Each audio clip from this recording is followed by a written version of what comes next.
Hello everyone, বাড়ির কালী পুজোর blog নিয়ে চলে এলাম। গাছে নতুন মিষ্টি কুমড়ো ধরেছিল, সেটা পুজোর জন্য আনা হয়েছে। আর আগের দিন আমি মেহেন্দি পড়েছিলাম, আর পুরো মন্দির টন্দির সাজানো হচ্ছিল অরিজিনাল ফুল দিয়ে। তো সেটাই আমরা সবাই দেখছিলাম। আর সেই দিন হচ্ছে রাত্রে সৌরভ আসবে, তাই আমরা অপেক্ষা করছিলাম যে ও আসলে হচ্ছে বাড়ি যাব।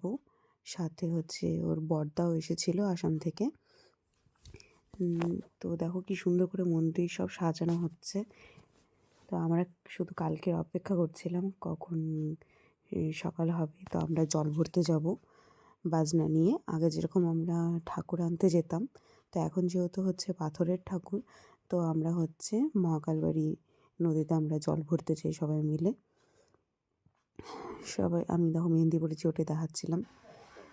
তো সকালবেলায় সৌরভকে কী করেছে, ও সোনার চেনটা বাইরে পড়িয়েছিল।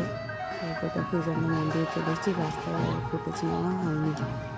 তো আমরা আসার পরে এখানে নদীর পাশে এই যে ভাই এখানে জল নিতে নামছে, যা যা পুজোর নিয়মগুলো হয় তো ও একে একে করছে। ছোটো মামি ওকে বলে বলে দিচ্ছে, যেহেতু বড় মামি আসেনি, তো ওকে বলে বলে দিচ্ছে, ও করছে। বড়রা যা বলছে তাই করছে।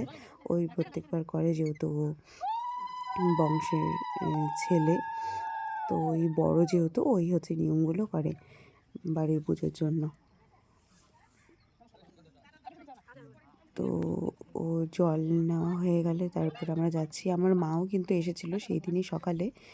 তো মার যেহেতু হচ্ছে হাঁটুতে ব্যথা, তো মা এই হচ্ছে সিঁড়িগুলো নামতে পারবে না বলে মা ওপরেই বসে আছে, পাশে বসার জায়গা আছে, ওখানেই বসে আছে।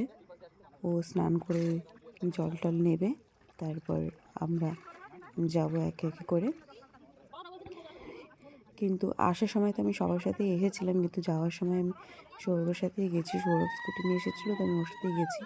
আসলে ও সবাই এত তাড়াহুড়ো করে হচ্ছে চলে যাচ্ছিলো, আর আমরা এমনিতেই হচ্ছে দেরি করে এসেছি, বকাবকিও খেয়েছিলাম। যাই হোক, তারপরে আমরা আবার মন্দিরে কতগুলো ছবি টবি তুললাম। তো তারপরে আমরা ওখান থেকে আবার সেই বাজারে গেলাম ঠাকুরের কিছু জিনিস নিতে।